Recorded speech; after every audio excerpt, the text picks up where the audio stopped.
Welcome to GrassRoot Ohio, conversations with everyday people working on important issues here in Columbus and all around Ohio.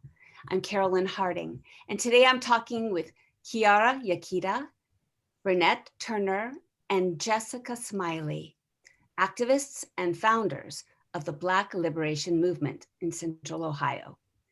Kiara Yakita is the founder of GrassRoots nonprofit corporation Black Liberation Movement and CEO of the UnBossed Network, a local Black media network. She developed herself as an activist, starting with protests for the LGBTQ plus community and Black Lives Matter for Trayvon Martin.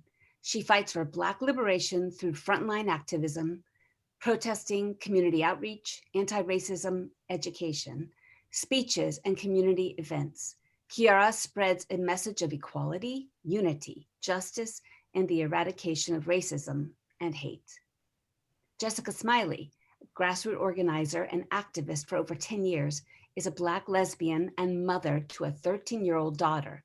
Her passion lies with both the Black Lives Matter movement and the LGBTQIA plus rights and protections.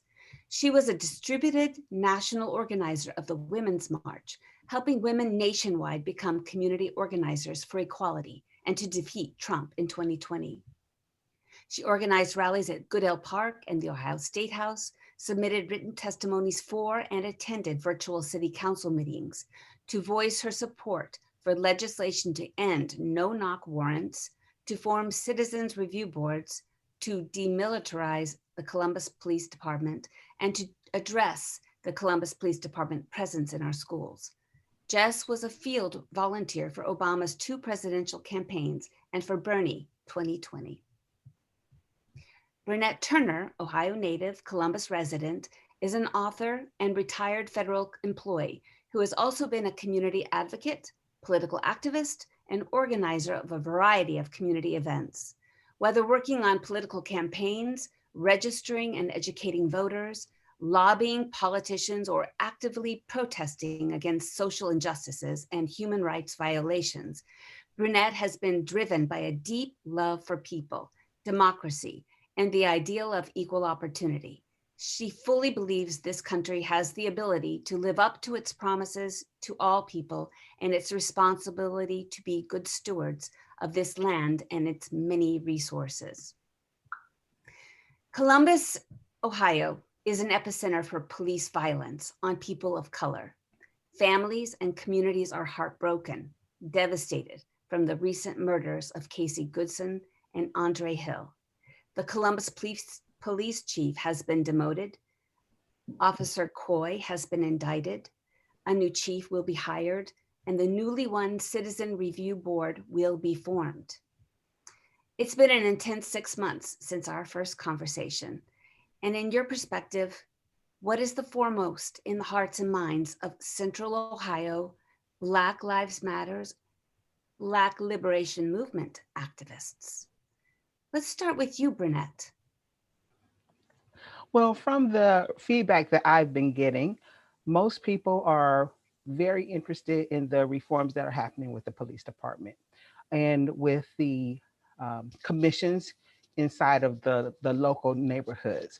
So we have a lot of efforts that are seemingly focused on reform, but we want to make sure that that reform actually meets the needs of the communities and that the operation of the new civilian review board for the police actually has the right people, that they aren't handpicked cronies, that they are members of the community with voices that reflect what the people are most concerned about. We want the mayor to actually review his selection process for the chief of police. And we want a bigger voice. We don't want pandering. We want to make sure that we're heard. We want to make sure that our grievances are redressed. And we want to make sure that equality is really the focus. Because when the system is fair for everybody, it is not just a Black matter. It is a everybody matter. It is nobody get left behind matter. It is fairness. It is equality. And at the heart of all that we're doing, we're looking out for everyone. And so we want to try to get that message across that Black Lives Matters, Black Liberation Movement, it's going to benefit the entire community. And that's important. How about you, Jess? I completely agree with Brynette in that I think top of mind for the community is accountability. We are tired of the pandering, and we know that change is incremental, but we know what it takes, and we've been voicing these concerns for quite some time. I know personally myself, I am really looking forward to the forming of the Civilian Review Board. I think that's critical. Because that is the way that our voices are heard, and that we can take part in what it means to police our communities.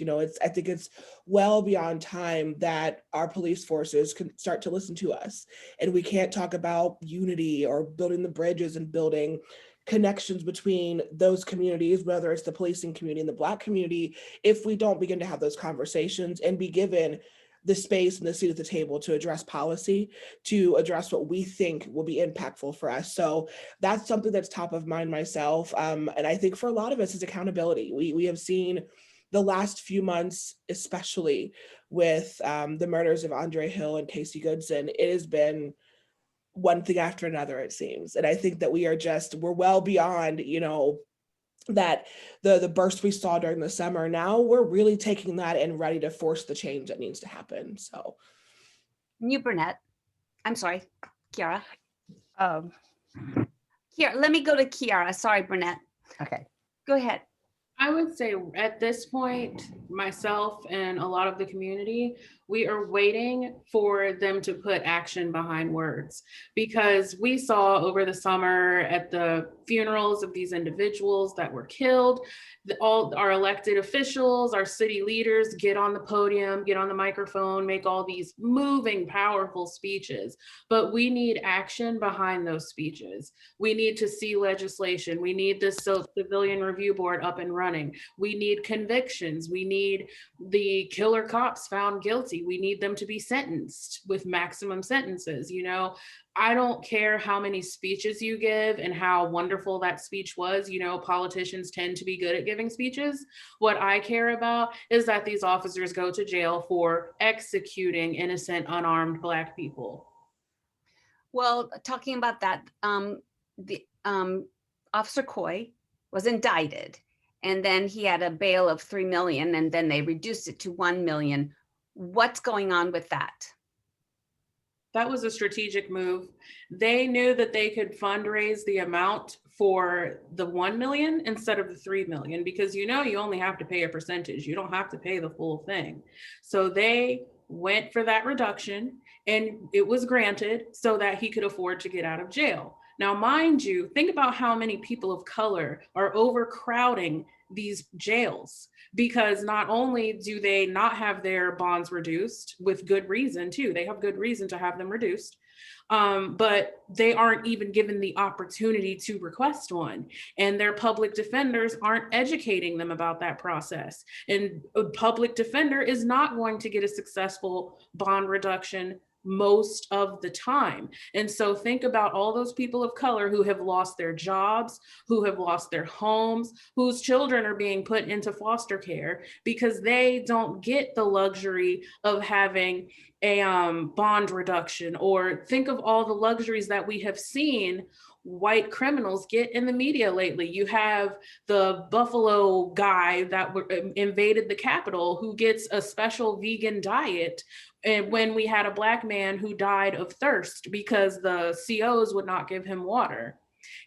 Or the woman who invaded the Capitol who gets a vacation during a pandemic because she just asked for it. And yet you have people of color who are in jail on bond who can't even go to the funeral of their own children or mothers. So, Brynette, that takes me back to what you were talking about, our first conversation. That was one of the foremost issues on your mind. In Columbus, is this something that Columbus City Council can legislate, or does the state have to legislate bail bond?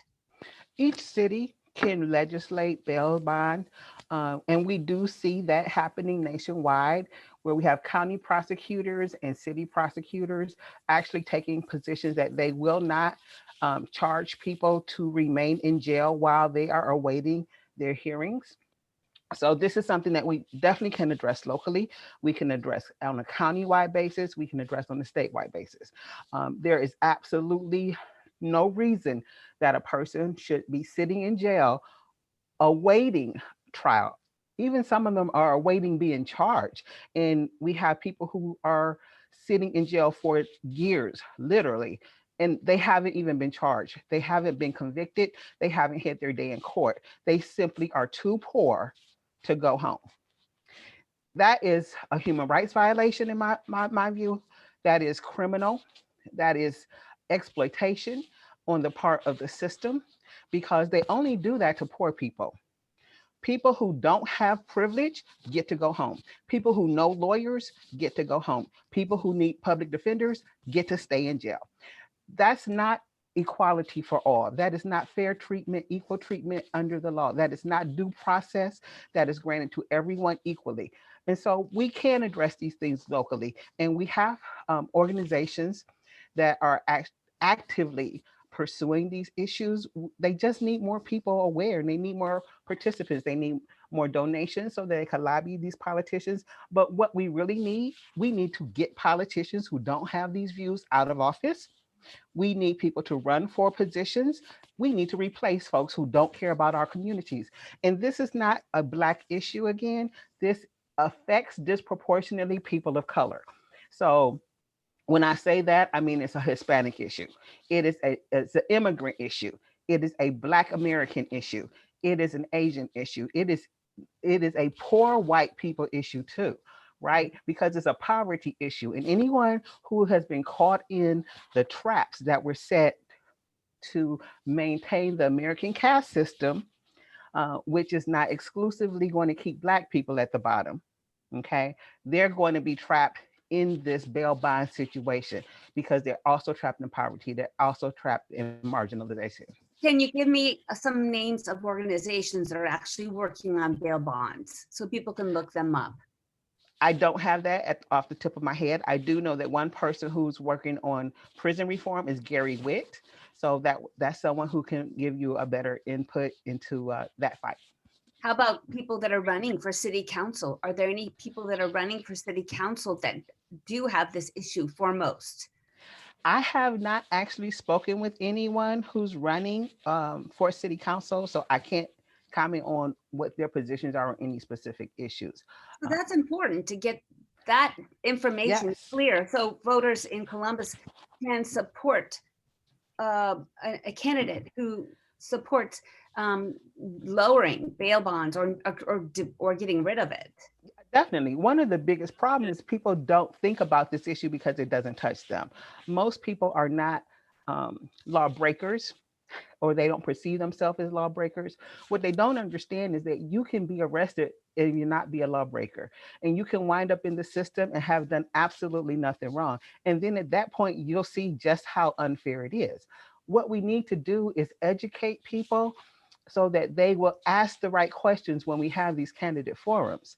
And that is not just a issue of selecting the right candidates, but it's an issue of informing the community. Hey, these candidates haven't said what they feel on this issue. You need to ask them. You need to confront them. You need to hold their feet to the fire. But until we can do that, we have to make sure that the people who know that this is an issue talk to other people.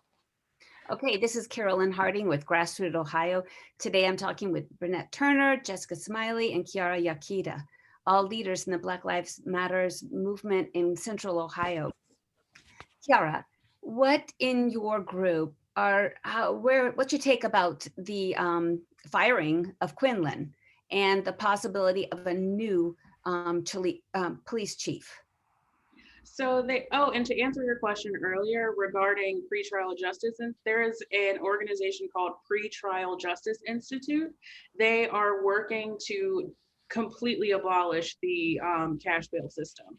So that's someone to definitely look into. And regarding the current question, how we feel about the firing of Quinlan and the search for a new police chief. Now, mind you, I'm newer to Columbus. I've been here for about a year. So I don't fully know the history of all of the police chiefs that we've had over the last several years or so and their history here, but I'm in the process of learning that. Now, what I have learned is that the community knows who they want. Perry Tarrant, I believe his last name is Perry Tarrant. They want him. He is a Black man. He is very, very qualified. I looked at his resume and his cover letter, his letter of interest. It's available on the website, the state website under the mayor's office. And so it's there from the press release and from when he applied in 2019. And then the press reached out to him asking if he would be interested, and he said he's absolutely interested. So a lot of the community, the things I'm seeing in our group, in the forums, online, people are saying, you know, do not waste all of this money doing a national search. Tap in Perry. He was your second choice. He is the people's choice. So bring him in. And it's also very interesting that now all of a sudden they want to release information about Quinlan's corruption and how he purposely delayed investigation into certain cases and things like that. You know, at this point, it's too little too late. You should have been transparent about that from the beginning. The people have been aware of his corruption, and now the city officials are just wanting to talk about it. So I feel like since the people's concerns had been ignored for so long regarding Quinlan, now is the time to do better and put in Perry Tarrant. That is who the people want. And I feel like that's what the people deserve. I'm sorry. Jessica, what's your take about this? And how do we get Perry Tarrant in? So I agree with Kiara because that's something I've seen online as well. I've been here probably 9 or 10 years in Columbus and haven't paid close attention to what's been happening except for the last couple of years. And I do agree as well that, you know, ultimately what people want is change and transparency. We want someone to listen. And the way I see it, I'm a huge fan of lobbying in my own fashion. I tend to melt phone lines, write letters, all those things.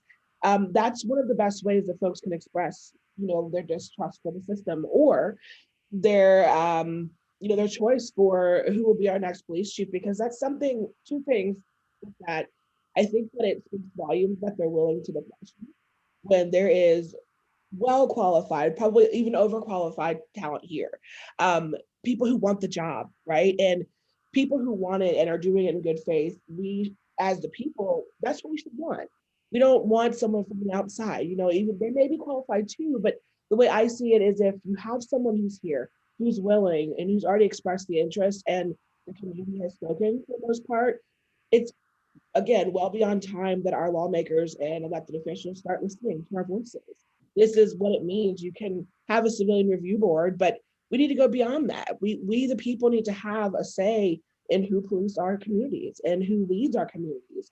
And I think if I could encourage anyone, I could be very wrong about all of this, but I would encourage folks to write letters to the mayor's office, make a phone call, get comfortable. I enjoy melting phone lines in DC, so I think we should do the same thing here. You know, make those phone calls and write letters, express how we feel, because that is truly the only way that we get our voices heard. I'm hopeful that the right decision will be made, but I think that that's what needs to happen. We've got to continue to push forward and express where we stand for the next choice. Well, as I understand, he is from outside. He is not from the inside. So, and as there's Quinlan was from the inside, and you know, some folks feel like you need to bring in somebody to completely transform. Brynette, what do you think? Yes, one of the benefits of Perry Tarrant is that he has a better understanding of the culture, even though he is an outsider. And so I think that's one of the attractiveness. He's currently in Seattle, and they are having some very interesting race dynamics, but they're also having some interesting reform dynamics that we believe that he can bring to the city, that we think that he will be able to convince our city council are relevant and worth pursuing. We also have an issue that we've had in Columbus for the last couple of decades, right? Where we have collusion among police officers. They're protecting each other. in terms of the atmosphere. You have Black officers who have reported repeatedly about the internal discrimination, the dismissal of their concerns, the rejection of their grievances. And so when you have that climate, you actually do have to bring someone in from the outside who can break that up, who's not going to play the same political games and pander to their friends and protect their buddies and dismiss things because their personal knowledge of that person doesn't match the claim against that person, right? So you can have someone that you know and you think the world of, and somebody says, hey, but they sexually harassed me. You're not going to believe it. You're not going to take it as seriously because of your personal knowledge. And that is a big barrier, especially in the policing community, because we tend to look at authority figures and especially police figures as above reproach, and they're not. They're still humans. They're still fallible. They still have flaws that can be detrimental. And when you don't have those biases that you see as positives, but their victims obviously do not, then you're able to come in, you make some changes and see the information a little bit more objectively. And so that's the argument for Terrence. He not only understands the diversity of Columbus in similar environments, but he also is not going to be entrenched in the cronyism, for lack of a better word, that we have historically seen in Columbus that has not brought about change, even when complaints have been made from within the police department. So how do citizens get that to happen? Is it Ginther's exactly what Jess said? Exactly what Jess said. So you write letters, you make those phone calls, you put pressure on the mayor. Let's talk about the recall Ginther hashtag. Ginther gave us lip service all summer long. He walked lockstep with Quinlan all summer long. He said, Quinlan and I have had these conversations and I trust him to do what I said. I trust him to carry on what's best for this city until this fall. So when you have that going on, that's what you said. We had the hashtag recall Ginther come back up and everything changed. So when you put pressure on people, when you say we're going to hold you accountable, this is what we want. We hired you. We expect you to work for us. And it's very effective. But you have to sustain that pressure. You have to be serious and you have to be consistent and you have to be determined. I have seen that work. I've worked with several organizations who lobby politicians over the years, and that's how we've done it. We got Kasich to change his budget because we lobbied politicians. We consistently wrote letters. We brought letters from people who weren't able to come down to the state house and participate with us. This is how you affect political change. You make sure your voice is heard. You make sure your voice is loud.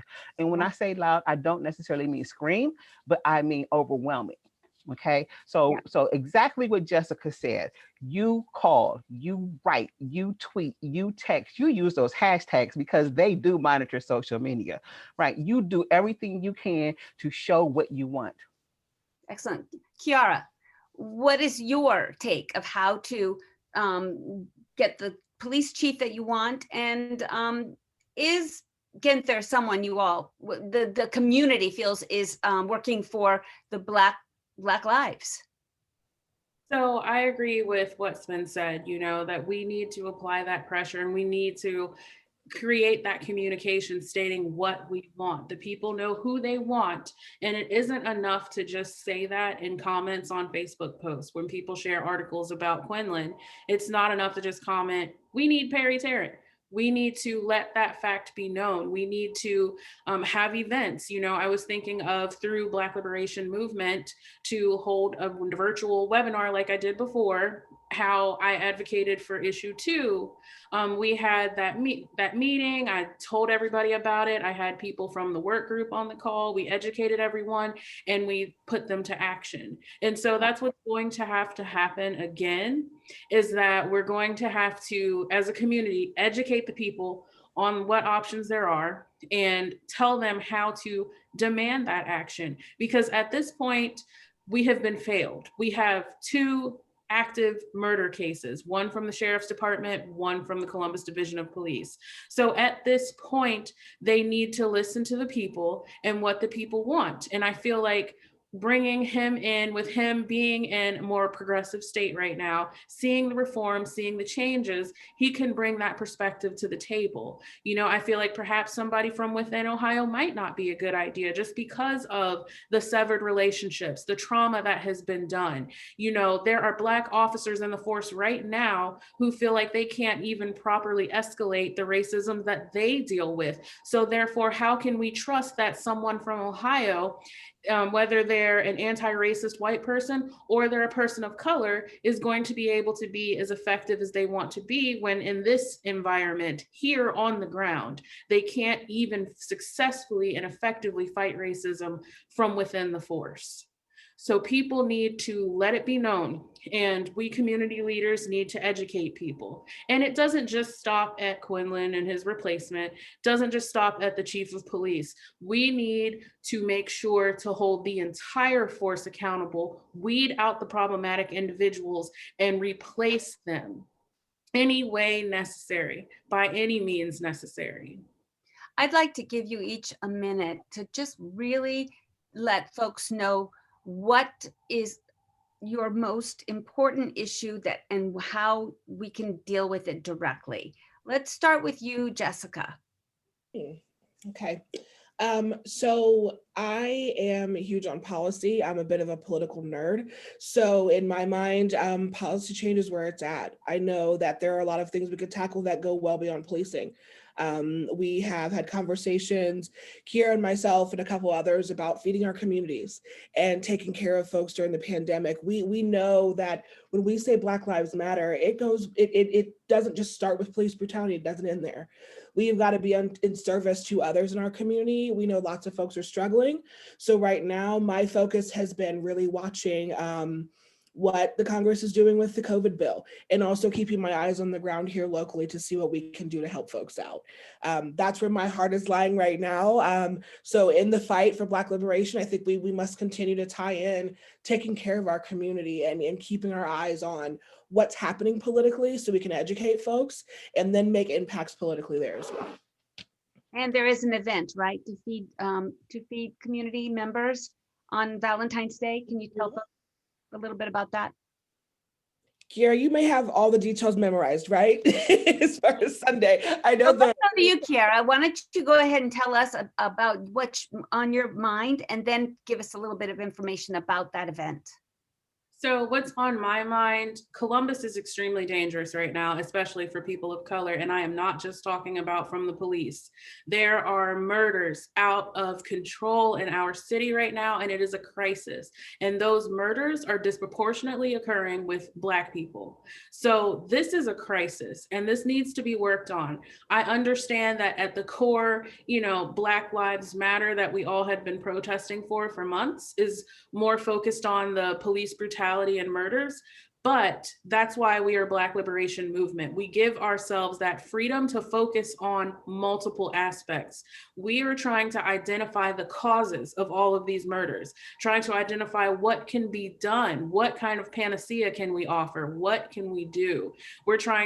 That's why we're having the food event, because we are trying to identify the source of this violence and provide resources. So we're having the Valentine's Day food giveaway on Valentine's Day from 2 to 4 at 1200 Brentnell Avenue at this church. No sign up, no ID required, just come through and get your food.